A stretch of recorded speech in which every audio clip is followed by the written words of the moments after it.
Magandang umaga po. Ito pong unang balita na mag-usap tayo by Vicky Osawa.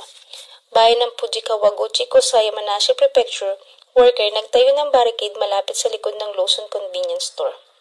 Sapat na sa mga turista ang bayan ng Fujikawa Gochiko sa Yamanashi Prefecture, kilala sa ilang magagandang photo spot na nag-aalok ng halos perpektong kuha ng iconic na Mount Fuji ng Japan. Nagsimula ang bayan noong Martes na gumawa ng malaking itim na screen sa isang kahabaan ng sidewalk upang harangan ng view ng bundok.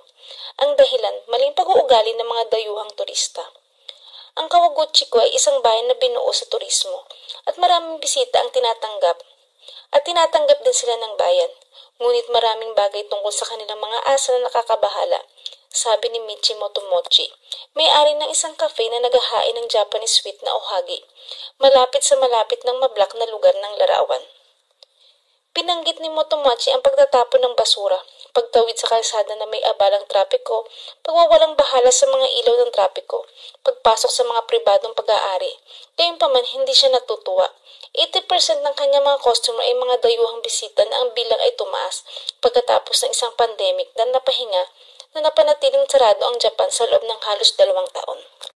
Ang kanyang lugar ay biglang naging sikat na lugar mga 2 taon na ang nakakalipas, tila pagkatapos na isang larawan na kuha sa isang partikular na anggulo na nagpapakita ng Mount Fuji sa background, na parang nakaupo sa ibabaw ng isang lokal na convenience store, ay naging social media sensation ng kilalang bilang Mount Fuji Lawson, sabi ng mga opisyal ng bayan. Ang karamihan sa mga dayong turista mula noon nagsisiksikan sa maliit na lugar, nagdulot ng mga alalahanin at reklamo mula sa mga residente tungkol sa mga bisitang humaharang sa makipot na bangketa, kumukuha ng mga larawan sa abalang kalsada o naglalakad sa mga may ari-arian ng kapitbahay, sinabi ng opisyal. Sinubukan ni Fujikawa Gochiko ang iba pang mga pamamaraan, mga palatandaan na humihimok sa mga bisita na huwag tumakbo sa kalsada at gamitin ang itinalagang crosswalk sa English, Chinese, Thai at Korean. At kahit na kumuha ng security guard bilang crowd control, walang gumana. Dumagsa ang mga dayuhang bisita sa Japan mula nang alisin ng mga paghihigpit sa hangganan ng pandemya sa bahagi dahil sa mas mahinang yen.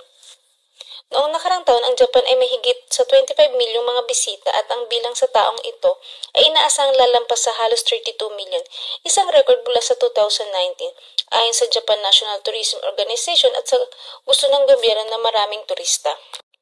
Bagamat nakatulong ang mga umuusbong na turismo sa industriya, nag-trigger ito ng mga reklamo mula sa mga residente sa mga sikat na destinasyon ng turista tulad ng Kyoto at Kamakura. Sa Kyoto, nagpasya kamakailan ng isang sikat na distrito ng geisha na isara ang ilang mga pribadong eskinita. Sinabi ni Motomachi na hindi niya maisip kung paano yung makakatulong ang itim na screen na kontrolin ang daloy ng mga tao sa makipot na pedestrian walk at sa kalsada sa tabi nito. At yan po ang unang balita na mag-usap tayo by Vicky Osawa.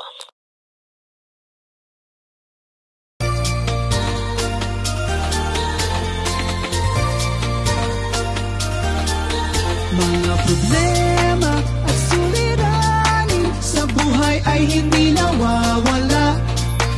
Tanging kailangan ibay ng puso upang ikaw ay di maging kawawa. Mag-usap tayo at gagaan mga problema nyo. Mga pagsubok sa ating buhay malulutas kapag nag-usap tayo. Huwag kang susuko sa bawat laban, dito kami hindi ka iiwan. Ito po ang pangalang balita na mag-usap tayo by Vicky Osawa. Ang bilang ng mga bakanting bahay sa Japan ay nangunguna sa record ng 9 million. Ang bilang ng mga bakanting bahay sa Japan ay tumaas sa bagong record na 9 million noong 2023. Tumaas ng 510,000 mula sa nakaraang survey noong 2018 na may mga kaso na itinulak ng pagkamatay ng mga nag-iisang matatandang may bahay, pinakita ng datos ng gobyerno noong Martes. Ang bilang noong October 1 ay kumakatawan sa 13.8% ng mga lahat ng mga bahay sa bansa, na mataas din sa record, at nangangahulugan na isa sa halos 7 tahanan ang inabandona ayon sa Ministry of Internal Affairs and Communication. Ang pagdami ng mga bakanting bahay na kilala bilang akiya sa wikang Japanese ay maaaring may ugnay sa mga kaso kung saan ang mga ari-arian ay hindi naaalagaan dahil ang mga solo matatandang naninirahan ay namamatay o pumasok sa mga nursing home, habang ang mga individual na mana ng mga ari-arian ay pinipiling manirahan sa mas maginhawang mga lokasyon ayon sa ministeryo. Ang Ang pinakahuling bilang ay naglalagay na higit sa panggigipit sa mga sentral at lokal na pamahalaan na gumawa ng mga hakbang upang gibain o muling gamitin ang mga hindi nakatirang ari-arian, dahil ang pag-iwan sa mga ito ay maaaring magpataas na mapanganib na pagguho ng mga gusali na humahantong sa pag-asira ng kaligtasan ng publiko sa mga lugar.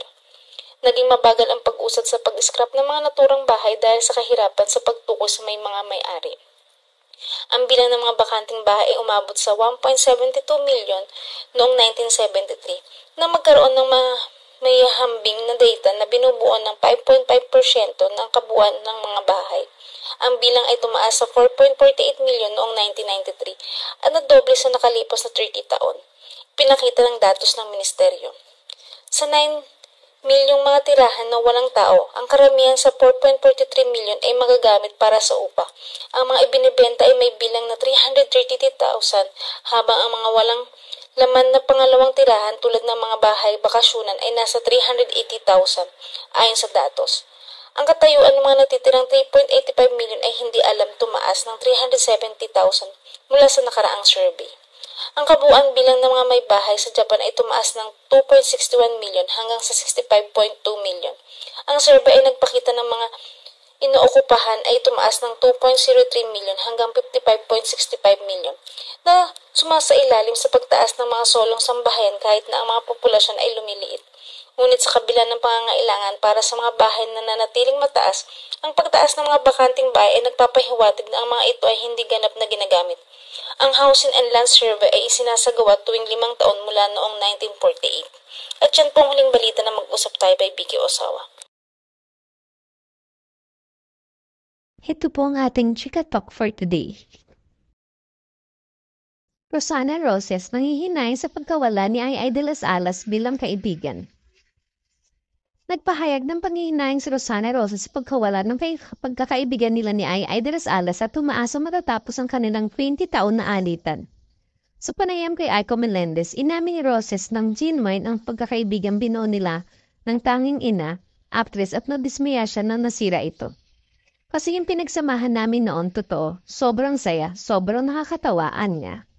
Naalala tuloy ng dating Itbulaga host ang dahilan ng kanilang pagtatalo na ipinaliwanag na ito ay hindi pagkakaunawaan ng dulot ng third party. Makalipas ang 20 taon, umaasa pa rin si Roses na magkakaroon sila ng pagkakataong ayusin ng mga bagay-bagay dahil iginiit niya na hindi siya ang may sama ng loob. Iginiit ng wanted border actress na naniniwala siyang time heals all wounds dahil nais niya magkaroon sila ng pagkakataong ipagpatuloy ang kanilang pagkakaibigan.